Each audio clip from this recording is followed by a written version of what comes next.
Assalomu alaykum hammaga. Bu yana Toshkent shahridagi xonadonlardan biridamiz. Hozir sizlarga mana tuyarchilarni ko'rsataman. O'tgan yil ekilgan ekan. Bizga hozir kelishyapti, mana ichidan qurib kelgan. Tepada daraxtlar bor. Shuni hisobiga birinchi o'yladik. Soyani hisobiga ichlari quriyapti, obda tushmayapti yoki o'sha grippko'y kasallik bor deb o'yladik, zamburug'lik.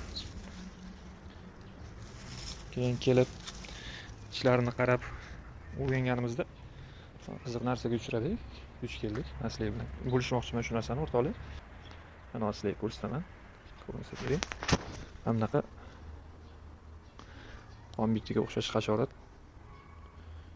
Qonli shirasini so'rayotgan ekan. Buni ko'ryapsizlar?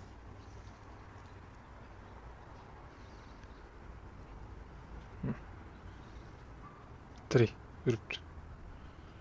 Ko'ryaptimi?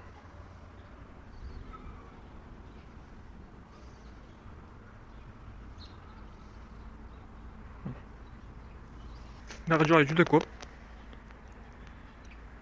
Juda ko'p shoxlarda, mana bu shoxlar qiynalgan shoxmi hammasida har bitta shox bo'g'inida tushib ketgan, juda ko'payib ketgan.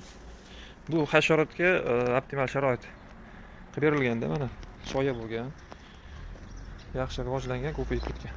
Hatto mana qish payti o'tgani bilan hali ham mana tirik, yaxshigina qishdan chiqqan bo'lib, o'sha harakatni boshlagan yana paytida.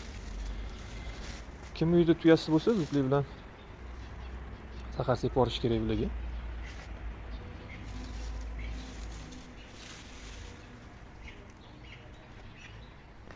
O'rtoqlar, kanalga obuna bo'lib qo'yishni unutmanglar. Yana agar foydali ma'lumotlar kerak bo'lsa, kanaldan qidirasizlar.